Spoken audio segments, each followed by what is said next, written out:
Welcome to the Second Reading Podcast from the University of Texas at Austin. The Republicans were in the Democratic Party because there was only one party. So I tell people on a regular basis, there is still a land of opportunity in America. It's called Texas. The problem is, these departures from the Constitution, they have become the norm. At what point must a female senator raise her hand or her voice to be recognized over the male colleagues in the room?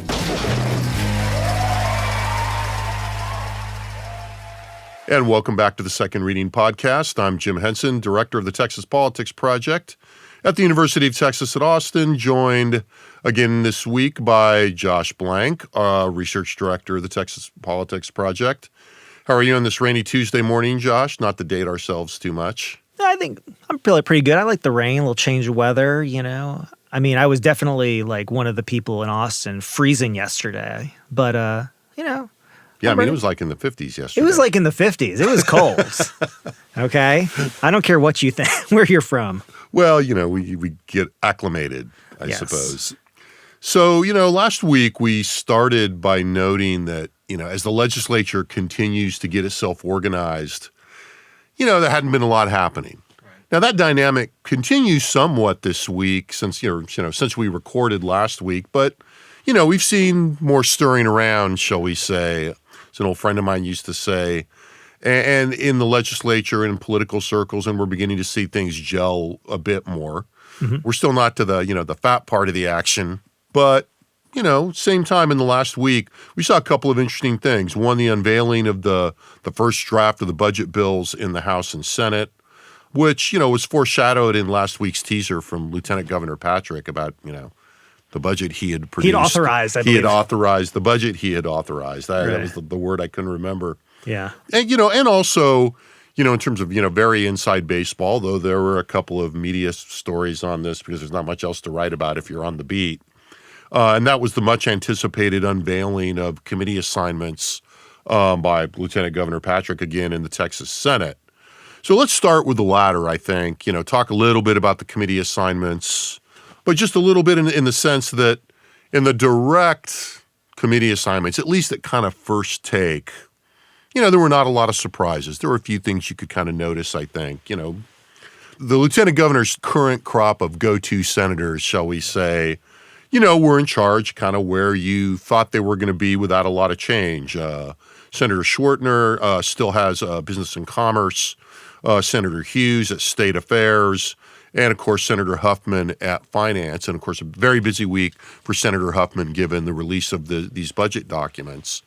You know, in terms of the politics of this, probably the thing that's had the highest relative public profile. Houston Democrat John Whitmire keeps the chairmanship of the Criminal Justice Committee. He's the only Democrat to get a chair this time.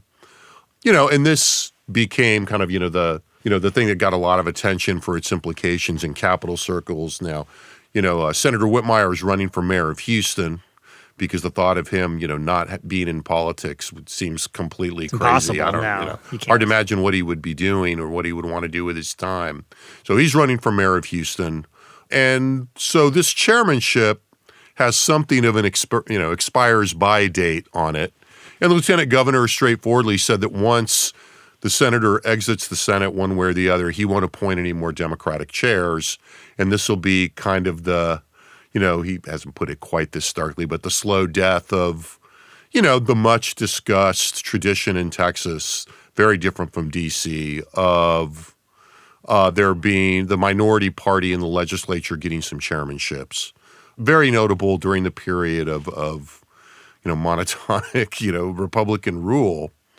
But it comes amidst a lot of politics around this. Yeah, I mean, you know, Whitmire, you know, it's fun to describe Senator Whitmire as a unicorn for some reason to me. It just sounds, but he's just not representative. I find that almost, kind of disturbing. The images of that are a little like. No, it's shocking. It's a little jarring, and that's why I like it. You know, when I said it out loud, I felt the same way you did.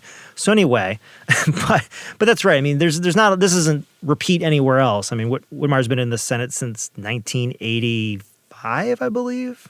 I can't remember when he moved. The number in my head is that he was elected, is when he was elected to the House, Right. which was 1972. He moved over to the Senate in the early 80s, mid 80s.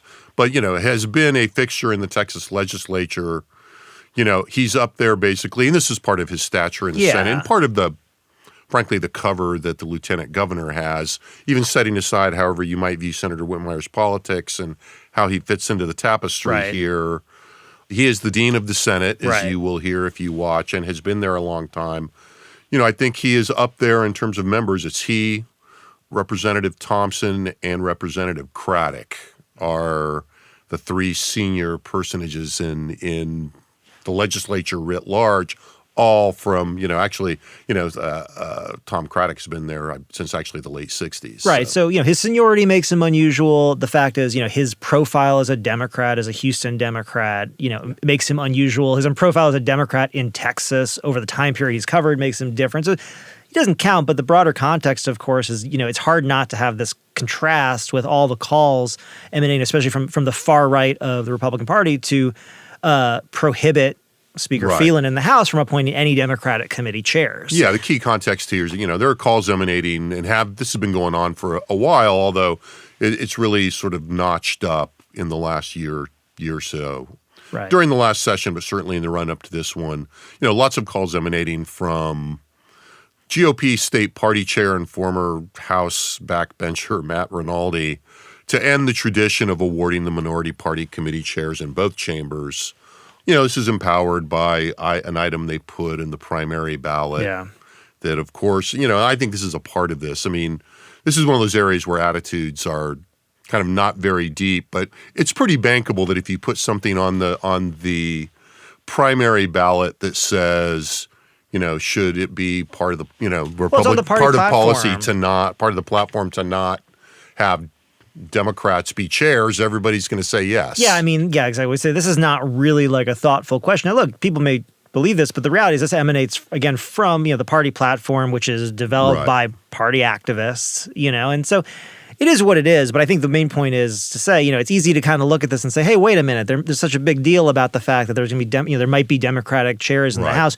Why is there no similar call, to say, hey, why is this going to the Senate? Well, number one, Whitmire is very different. Number two, there's no hint of an idea that the Texas Senate is being inhibited from enacting a conservative agenda because John Whitmire is a chair of one committee in the Texas Senate. That's not an issue. Whereas in the House, amongst a much broader sort of political, ongoing multi-session political fight about agenda control, usually there's this idea that, somehow, or there's political profit to be had, at least by some members within the dominant party, to say, hey, look, we would get everything what we wanted, but there are these Democratic chairs, which I think is, yeah, well, and this is a problematic argument.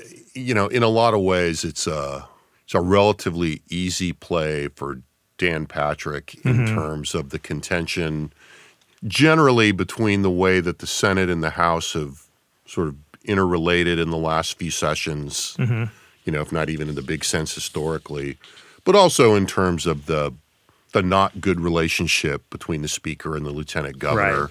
This is a way of just putting the screws to Dade Phelan based on the assumption that, of course, it always takes longer for the House to put the committees together than it does in the Senate. Much more complicated puzzle. I think we talked about that in here a couple weeks ago.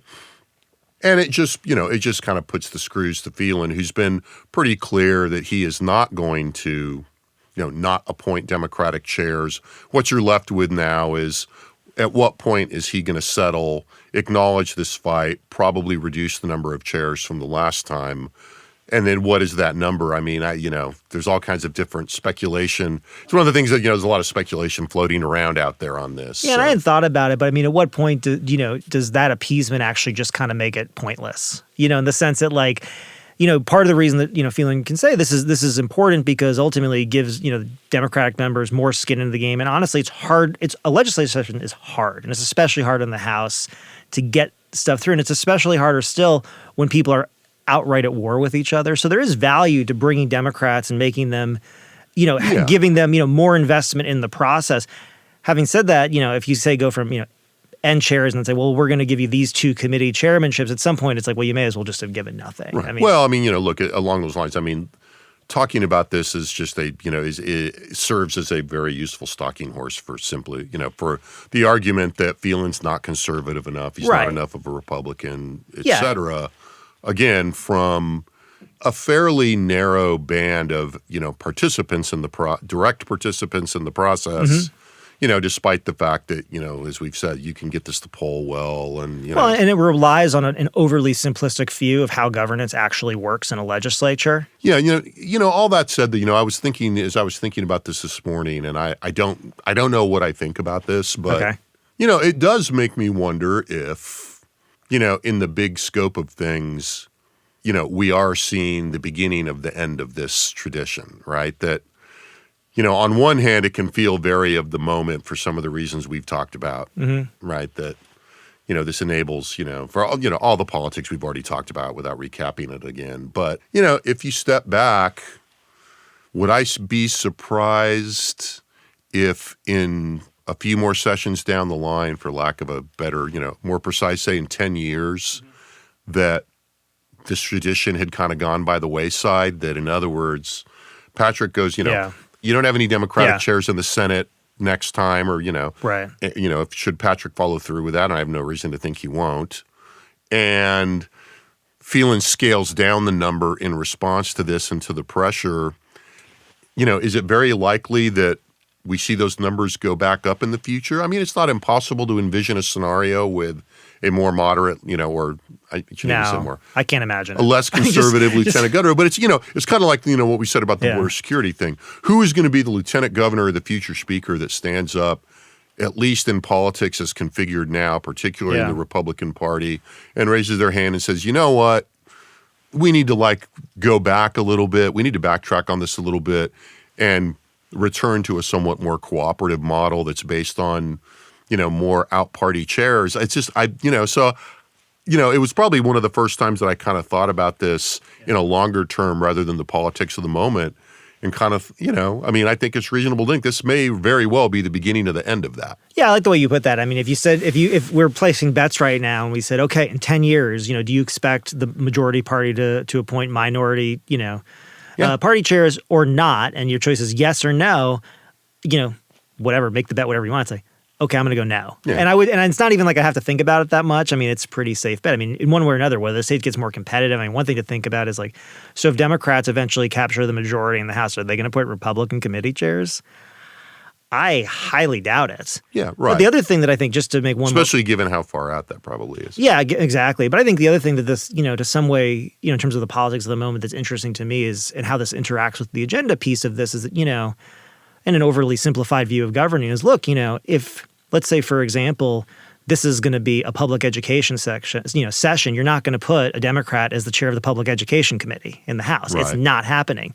If it's not going to be if it's going to be, we did a bunch of public education stuff last session, and this session we're focused on, let's just say the border and, public safety. Well, there could be some Democrats that you could select that you could give a public education chair to, because it's not a big part of the agenda. And ultimately, what, again, people don't understand is that the speaker does control something else, which is who's going to be the chair of the calendars committee. Right. And what legislation is it going to get through in the flow. A lot of other choke points. There's a lot of other choke points. And the other pieces is that, again, the Republican speaker, no matter who the Republican speaker is, no matter what their ideology is not appointing a Democratic committee chair who is going to endanger their agenda and endanger the agenda of the majority.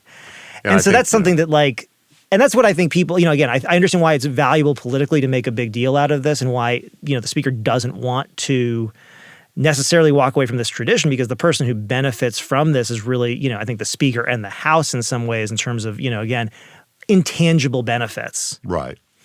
But again, they're not necessarily actually substantive benefits. And that's sort of, I think, where the mix-up is. This idea that Democrats are somehow getting something or Republicans aren't getting what they want because of this thing. But the reality is, if Republicans really wanted something that was a big priority for the party, you're not going to see a Democrat chairing the committee that legislation goes through. Yeah, I think the way I would put that is probably, that it probably has less impact on legislative output in the agenda than people think. Yeah.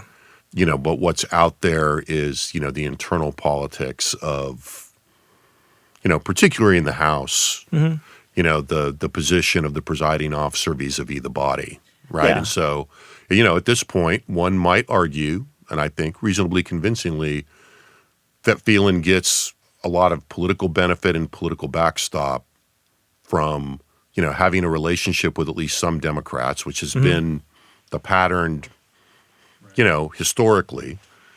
And it's a function of where Patrick is, both institutionally as lieutenant governor, but more specifically where Patrick is in the here and now in this Senate, across which he strides like a colossus. Yeah. What does he need Democratic chairs for? Right. So, well, and that's a political, that's in terms of political and positioning as a presiding officer. Yeah. And just one more observation on this. I think, what prohibits the Republican majority from enacting 100% of the party platform or 100% of the legislation, besides sort of, some political calculations they may be making on their own, is not Democratic committee chairs. It's the fact that we have a session every 2 years. There's a limited time frame to actually go and, if we were in a continuous cycle, you just imagine just move ahead, do the next voting bill, do the next abortion bill, so on and so forth. We don't have time for that here. And so, but part of what that means is that to the extent that, Democrats are more or less willing to throw sand in the gear is kind of actually indirectly prohibit how much the majority can accomplish. And so that's, I think, what is sort of the more sophisticated, sort of understanding that the insiders get that sort of the activists don't understand is that, well, if we just got rid of Democratic committee chairs, everything would be right. Easy. And it's like, no, actually, because those Democrats would try to make everything as hard as possible because their goal would be to run out the clock from the beginning. Right. You can't. Yeah. You have to understand what the value of those chairmanships in that. Right. So it's not. It's not. It's not like it's like, well, we could have 100%, but instead we're getting 60%. It's like no. You're getting 60%. You could get 55%. Right. And that's, I think, whether that's the exact thing. I think that's the kind of calculations that people would make about what they get out of this and why this is a better approach. But to your point, I don't expect this to last for that much longer either. Yeah. I think that's an interesting thing right now is kind of where, again, it's, as always in the session, you're focused on kind of what's in front of you. Right. And it just kind of struck me as like, this very well may be the beginning of the end of that. Even given those, but we were not going to talk about this much, but I think this is yet another one of those things where patterns of polarization and partisanship really color this. Yeah. And drive this dynamic. And to be fair, you mentioned the unpleasantness of 2021, the willingness of Democrats to walk out in 2021. To be fair, did catalyze this in some ways. There's no doubt in my mind that's one of the reasons that Republican activists see an opportunity here, and it's really the only kind of explanation for that when you look at how successful they were in the agenda last time. Yeah. So the other kind of meaty piece that came up that's come up in the last couple of weeks is that or at least last week since we talked last time is the release of these draft budget bills that were largely similar, and not the first time that we've seen that. And a lot of the coverage did focus on the commonalities in these bills, right? Yeah, I think in the past when money's been tighter, you see a little bit more. I wouldn't even say divergence in the draft budgets, but different prioritization is a little bit more apparent here. Whereas, what struck me in this, to your point, was, they were so similar, but of course they also, left out a lot of money. Right. And so to my mind, just from a practical standpoint, I saw that as, okay, we largely agree generally, but where we're going to have to really dig in now is on the particulars around where all the requests come in and how they're going to deal with the extra money. Right, and there was a lot of, there are a couple of good stories that, kind of sum this up. Karen Brooks Harper had a good piece in the Tribune, from 40,000 feet, the House and the Senate bills both include $15 billion in property tax relief, $1.8 billion for state employee pay raises, which we had seen kind of emerging recently in some of the pronouncements that we've heard. And then, interestingly, and I guess we'll come back to this, $4.6 billion for the governor's border security program. For border security spending, including a big chunk of that goes directly to the governor's office, per recent practice. That's a slight increase from the sum spending that we saw in the last biennium, a pretty big increase in what was appropriated last time originally, and a significantly, just call it a huge increase from, say, 8 years ago. Is that astronomical? Is that the technical definition? They're shooting for the stars here, that's for sure. So, I mean, front and center here, we have to say is, campaign promises of property tax cuts, which were a recurring feature of Republican campaigns in the fall, along with border security. And a real soft spot at the end of the last session. When we finally got to the very end of the last session, that was one area where, across the voting populace, but also, and notably among Republicans, there was a lot less satisfaction with the job that state leaders in the legislature did on property taxes versus the other kind of big issues. Right. Really, actually, versus all the other issues, to be honest. And as we've seen, as we've talked about on here, 1,000 times, over the last few years, as soon as you start scratching at property taxes, you are getting into school finance. So there's also $3.1 billion to buy down local school property taxes. And then the Senate, the Senate budget, it differs in that it has an extra, chunk of money set aside to raise the homestead exemption, right, from $40,000 to $70,000, which is what has been kind of Lieutenant Governor Patrick's sort of pet approach to this. Now, as you kind of, you sort of alluded to the way that this became a thing at the end of last session. In the last session, pretty late, the legislature passed an increase in the homestead exemption from $25,000 to $40,000. And what we've, the calculation that was floating around at the time was that this would mean, all things being equal, which they never are with property taxes, $175 or so cut on average for annual property taxes. Now, we've polled on this a couple of times. Yeah, in a general kind of sense, kind of devoid of or trying to minimize the context, shall we say. Well, it's tough. I mean, you say, what is the appropriate context, right? And I mean, so to your point, just to the responses to these questions, what we tend to find, not surprisingly, is that when you're talking about a tax cut, annual tax cut on a property tax bill of, between $125 and let's just say somewhere between $100 and $200. I don't even think it really matters. You have to remember you're talking about something that actually will be manifest on people's property tax bills over 12 months. So we're really talking about, $10 bucks a month, $15 a month on, property taxes that, are going up significantly more year over year.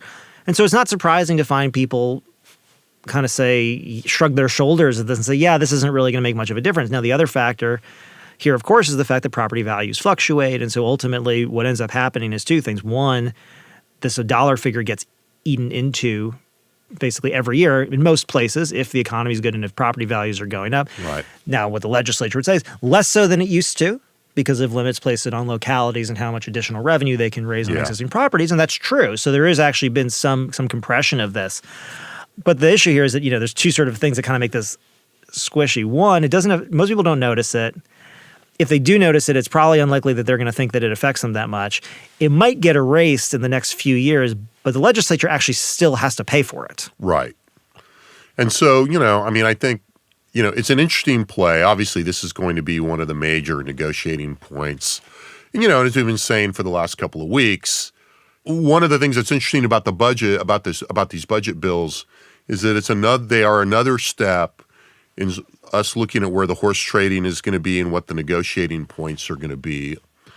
And it's interesting, the macroeconomic environment is going to have a very interesting effect on this. On one hand, you and I were talking this morning in another context about, the cooling real estate situation in some places in Texas, whether that sustains itself. And it's very uneven, right? Like Austin's cooled a lot. Dallas is still looking, humming along. So it's uneven, And so on one hand, you have that dynamic of, in the last couple of cycles where we've talked about property taxes, property values were going nowhere but up. Appraisals were going nowhere but up. Right. That was kind of unambiguous. And that's important. I mean, at that end of 2021 result, we were in the thick of, just skyrocketing property values. So right. And in a kind of not slightly unanticipated way. We're still kind of processing like what the work from home shift was, the impact that was having on the housing market. But the reality was it wasn't a change in the direction of the trend. It was just an acceleration. Yeah, right. It's just, it changed it in the nature of it, but not the direction. And then the other thing is inflation, right? And we don't, obviously we don't know what's going on with that. And the inflation and the impact on the housing market are somewhat linked. with a lot of intermediate things, but by interest rates. And, if anybody knows exactly where interest rates are, I mean, if you watch the financial markets and read the financial press, there's still a lot of disagreement over what the pace of that is going to be, and a lot of disagreement inside the Federal Reserve. So all of this, which is to say, a lot of variables here. We often, we focus a lot on the, as we say, the levers that are available to the legislature, Right. the difficulty, the complexity, the property tax cuts that are expensive, et cetera, et cetera. As you say, once you commit to them, you got to keep paying for them. Well, But there's also a very uncertain macroeconomic context for all of this as well. yeah, no, I mean, it's interesting. I mean, I'm just there's a couple of things I'm thinking about here, and you talk about it too, is, what's interesting to imagine is, if, let's say, we do come out of this period of inflation with, an economic contraction, and let's say further the property values, either stay the same or dip a little bit, ultimately the legislature is still responsible for the portion of the homestead exemption they've bought out. The funding formulas for school districts still operate based on at weighted average daily attendance numbers, right? And so, do you hit some point where, actually the state's going to have to kick in more because property values have gone down? Right. Maybe, maybe not. I mean, the other thing I also think about, and I don't know the answer to this. I know this is the worst thing on an expert podcast. Is like, I don't really know. But I mean, one thing I'm thinking about also is, they cap the increase, right, in terms of your property value Right. for the purposes of valuations. But if you've been living, one of the major cities over the last couple of years, that's been getting enacted year over year over year. So what I wonder is, and someone might know this, please email me. I'm curious, but like if we go and say, okay, well, your value, your property of your value went up, X amount, but we're actually only going to count it as this much. Yeah. I mean, you're still like on the next year. I mean, it still went up even if it stays flat, right, relative to where the valuation was. So even you could have a situation you can imagine, especially in some of these high growth areas where, in some ways the home values are actually staying flat, the economy is weakening, but actually your property taxes are still going up because the value of your home increased so much in the last 5 years. Right. So there's a bunch of different things going on here that I think are very. We said this before, but like this is when you rely so heavily, on a tax base where the tax basis is, something whose value fluctuates over time. Highly variable. It's highly variable, right? Yeah. And it's highly variable in a way that's really outside of the control of the Texas Legislature in any major way. Right. So also in this budget. Yes. Old reliable borders, as we mentioned as I mentioned a few minutes ago, border security in the budget certainly matches, predictable polling results. I was thinking last week we talked about the MIP results. We don't really need to rehash all that, but border security and immigration, we get an answer to a question we've been asking here, which I think the answer to this was becoming more and more clear, but that we're not going to see much of an adjustment in border security spending. There's no political rationale for that, or to the extent that there is a political rationale on spending. In this session with, on one hand, a bunch of money laying around and the configuration of border security politics, we're not going to see any fighting over this. No, I'll just add one thing. I think the one thing, I think that we've probably passed a certain threshold in the dollar figures now where not only obviously, it was for all the reasons we've talked about, we're not going to see Republican legislators decrease the amount of money that Texas has spent on border security given the importance Republicans place to it, attitude towards that spending. But now that the number's becoming so absurd, I mean, in some ways, I think actually, I've been noticing this in Abbott's rhetoric a lot more, where there's always been this idea of this is a federal responsibility. And I think when the number was smaller, a lot of the times it was Democrats kind of shaking their fists saying, we shouldn't be spending this money on border security. This is the federal government's job. Like, why are you doing this? As the numbers gotten so big and has been attached to this sort of perpetual, what's going to be, it's the war on terror. It's a perpetual crisis that there is no Right. There's no solution at the border for. Let's say that. Well, then at this point, the number becomes so absurd, it becomes a political prop in and of itself to say, look at how much Texas taxpayers are paying to secure our own border that the federal government is failing at doing. And the number becomes another piece of evidence. And as long as you see, see the kind of public opinion numbers on the spending that we're seeing. Yeah. Particularly among Republicans, but as we've talked about in here, when we ask about border security spending, are we spending too much, too little, the right amount? Independents and Republicans are still, saying, either too little or the right amount, which are effectively okay, buttress this policy. And, importantly, a non-trivial amount of Democrats fall into that. And so, there might have been a moment to think about that. But you could see a situation, let's say we hit a recession next time around, and all of a sudden we're making cuts to public education, to others, which we've done in the past. And let's say we're doing that, are we going to see a cut to border security? The answer is probably not. It's going to be a lot harder for all the reasons we point out. But then it becomes even more politically valuable. You say, well, yeah, we're in a recession. We're making cuts to, transportation, to public education, to hospitals. But you know what? We still have to spend $5 billion at the border every, and that's because the federal government's failed. So there's it almost becomes, it has a self-sustaining quality to it from a political standpoint, even though it's becoming, a serious budgetary consideration. Yeah, and there was and I think national politics will shape this a little bit, but not this session. No, I mean they're shaping it, but that dynamic could be potentially disturbed by national politics. Yes. And a Republican president that starts pouring money into the border, but that's not happening this session. So there's a lot of other stuff is I do want to say something that we didn't talk about going into this, but there's also this big allotment or the push, which I'm a little bit surprised by, to increase public employee and teacher pay. Now, teacher pay, we know, polls very well, has become more complicated, I think, in the context of some of the educational politics of the COVID and post-COVID period, or late COVID period, I guess I should responsibly call it. But I'm going to be interested to see what the public employee piece of that looks like when the budget moves to the floor. We're already beginning to see some little counter moves on the far right. Things like, there was legislation introduced recently, I think in the House, to limit the pay of any public employee to not more than the governor makes. Now, that's a symbolic, just shot across the bow stuff. But it is an indication that we probably will hear a little bit about that, particularly from the far right of the party, when it comes to public pay. There'll be amendments about taxpayer-funded lobbyists.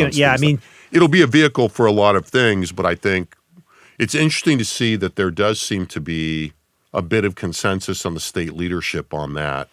Which, look, I'm not saying state employees don't deserve that or, whatever, but one of those things that's an artifact of the moment that I could see in a different circumstance, obviously not playing nearly as straightforwardly as it seems to be playing now. I think the other thing in here that I think is kind of the dog that hasn't barked that we've been talking about. These are related. Yeah, that is related is some of the priorities that are very much in play. And the key one there, I think, is infrastructure. And infrastructure is interesting because, I think neither the signaling so far, the existing budgets, as I read them anyway, nor the polling tells us a lot about it. I mean, infrastructure is tough practically and politically, right? Yeah, look, the reality is when you're talking about infrastructure in Texas, first of all, you're talking about a huge number, whatever it is. It doesn't dollar figure. It doesn't matter what we're talking about because Texas is so big, it's so spread out, there's so many people. So it doesn't matter, what area of infrastructure. There's no small investment in infrastructure in Texas. Right. It's not really possible. The other problem, outside of a local project bill, right. Scaled infrastructure spending, very, very expensive. Yeah, so practically, you have to put in a lot to even really do something noticeable. Then, politically, there's two big problems. The time horizon for most infrastructure projects are sort of at the best midterm, most likely long-term. So if you're talking about, big, major transportation projects, you're talking about 10 plus years of planning, permitting, et cetera, then construction, then you're ruining people's lives for 5 years, then you get the benefit. A lot of people aren't going to be in politics who are there right now, right. Thinking about this. And then, the other thing is that no politician gets a benefit for not screwing up. So, for example, no one's going to get reelected because the water kept running or the lights stayed on, right? And so, there's not necessarily this screaming for action. However, now I just said that, there is a lot of discontent out there. And I think there is, around, again, some of these bigger picture things we talk about, the cost of housing, the cost of living, concerns that people are expressing. Transportation is not getting necessarily better quick enough for the population. The perpetual local, grievances about traffic. Perpetual local grievances about traffic, but also, you're seeing, if you follow the news regularly, you're seeing multiple instances where you boil water notices in places at very different parts of Texas, so for very different reasons, or no water at all. There's still concerns about the reliability of the electric grid. And so, while we can't say that there's specific polling that points to like, oh, you need to do this, because really I think infrastructure, I think response is really crisis driven. Yeah. But that discontent is like, it's pretty palpable out there. Yeah, and I think that, I think you can't underestimate the degree to which the grid failure 2 years ago was a catalyst for this. Mm-hmm. Not in some hugely comprehensive way, and that we ask voters what's the most important problem facing the state, and even when we had evidence in more focused questions that people didn't have a lot of people's confidence in the reliability of the grid had been shaken, and they didn't expect that the legislature and the leadership had really solved the problem. Right. Even at the height of that, if we said what's the most important problem facing the state, the grid didn't pop up, and we asked, we polled right after the failure, right, and perpetually after that. But I think the problem here, part of the problem here is that these things tend to take more than one session to develop. Mm-hmm. They generally get lost and overlooked in media coverage. There are people that whose kind of boutique specialty, as a function of their beat and their interests, is keeping track of this stuff. But for the most part, it either gets lost, overlooked, or not, frankly, not presented very well in media coverage because of that. Following things that develop, that are complex systems, that develop in the legislature incrementally over time.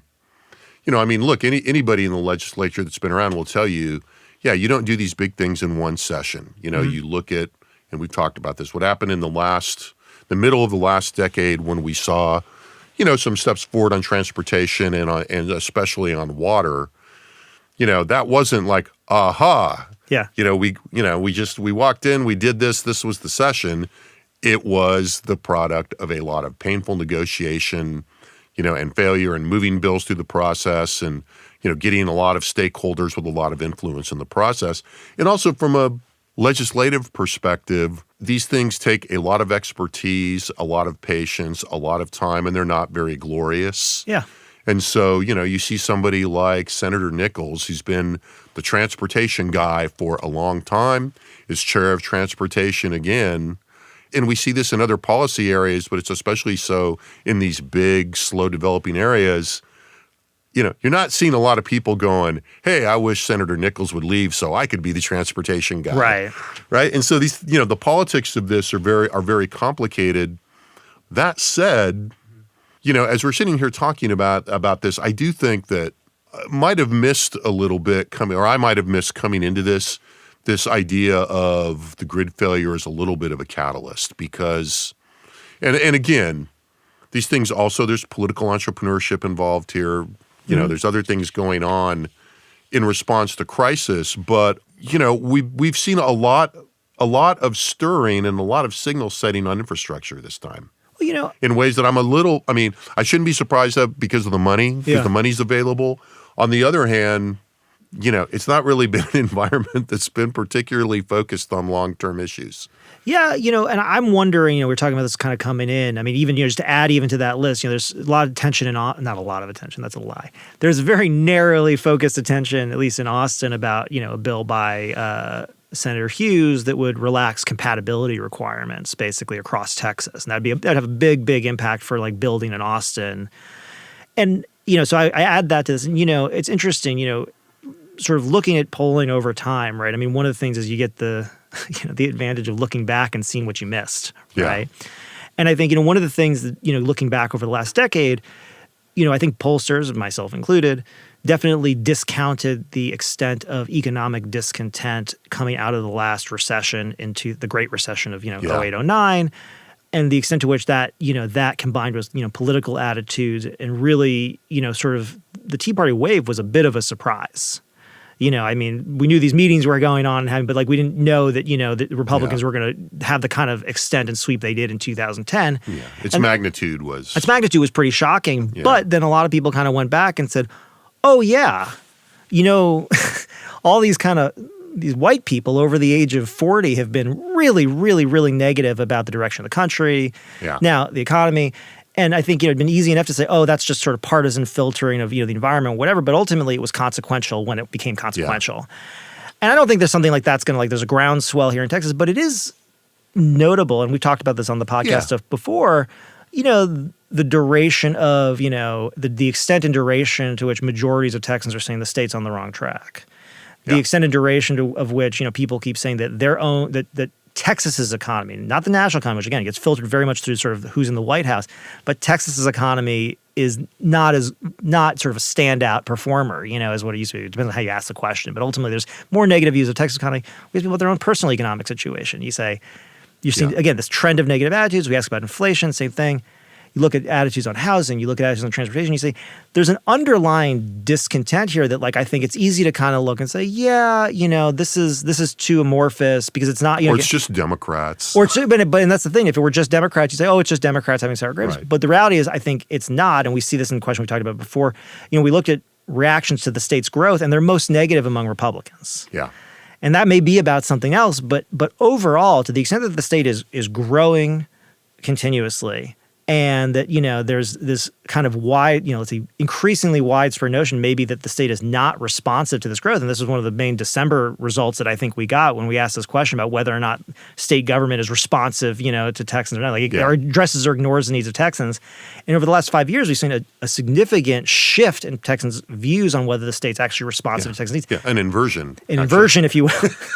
Again. But it's an inversion driven. I mean, I think to your point, it's an inversion driven by a 20% decrease in the positive ratings in those two items that we talked about among Republicans between 2017 and 2022. Yeah. And I think that, look, I think somebody would be fair to object. Well, look, that is just you're talking about the same thing. Mm-hmm. That is the growth of the discontented elements within the Republican Party. But I think that, as you're talking about I have a counterpoint to that, though. There's a couple of different things that are interesting about that, that the arc of that trajectory. One of which is you can sort of focus on how we missed the economic discontent. Mm-hmm. If you go back and you kind of look at some of the academic and political discussion of this at the national level and the rise of the Tea Party and Trump and the general level increase of discontent with American life and institutions, there's a frequent academic discussion that says, well, how much of this is this mainly cultural or mainly economic? Mm-hmm. Right, because, the one thing you didn't mention, although it's embedded in there, is, that Tea Party wave comes not only after the Great Recession, but also after the election of the first black president. Right. But those things, I've always thought that it's analytically useful to try to separate those things, but you're not really going to understand, like, the dynamic unless you get the two of those things together to some degree.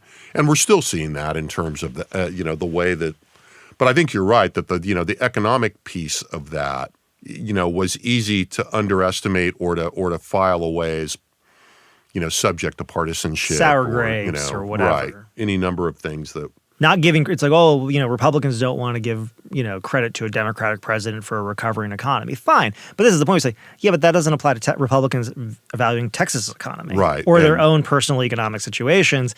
And that's, I think, the thing where, it's going to be interesting to see to me, what this infrastructure piece looks like. To the sense, why are the teachers, or not the teachers, the state employees sort of the one kind of, it's like, because that's easy in some ways, because the reality is that, their pay is not keeping up with inflation. It doesn't matter what scandal you read about in what department of government, almost always they're talking about vacancies in positions, the difficulty of hiring people. This is almost just a level setting that needs to happen because ultimately they can build all kinds of new infrastructure. They can build an amazing new, center for, child and protective services. But if nobody works there, it doesn't really matter, right? Yeah. And so there is some basics that they kind of just, I think, need to do. But again, this isn't the sort of stuff that's going to be noticed immediately. All of which could carry the day in a rational discussion. Yeah. So, I think let's hang it up there. I think if we're going to kind of, walk away from this, I think while, everyone, including us, strives to read tea leaves at this point in the process, we're now in a slightly more concrete but still very early stage of where we are in the legislature. I think it leads almost inevitably, particularly among us, these bigger but there's all this other bigger stuff going on, right? Yeah, right.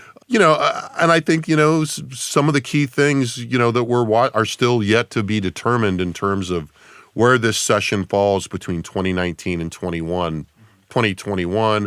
A lot of things are still in play.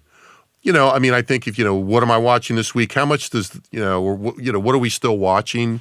How much does the kind of drumbeat from the GOP far right influence the agenda? I think that's still not quite clear. Oh, yeah. Right? I have no idea. And that's because a lot of their influence is likely to, it typically is later in the process, as they can be obstructive or they find moments to profile more.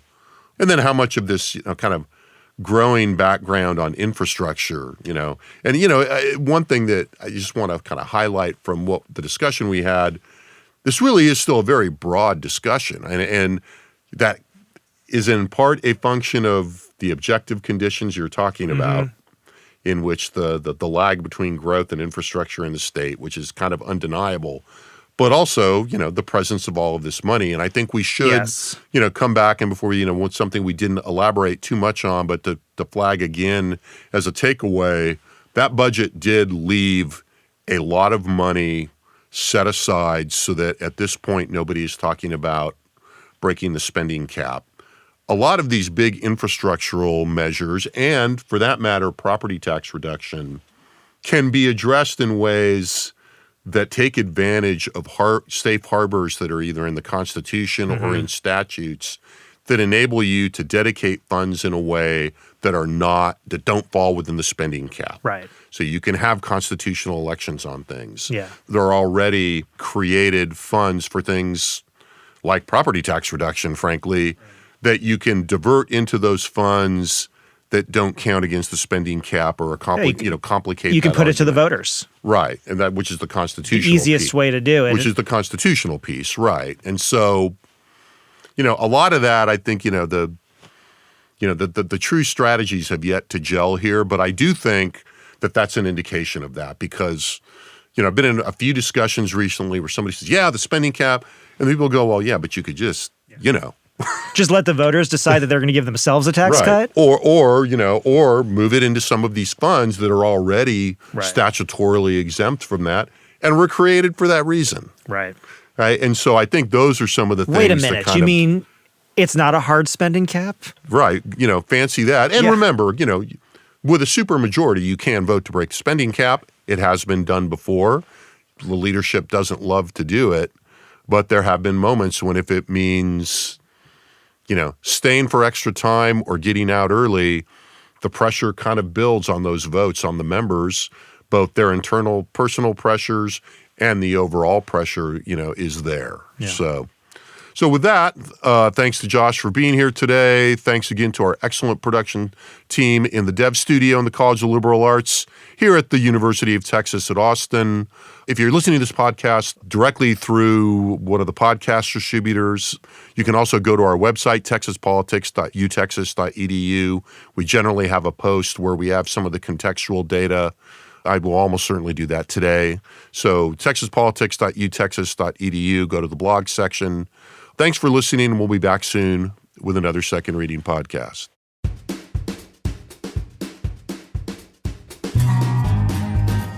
The Second Reading podcast is a production of the Texas Politics Project at the University of Texas at Austin.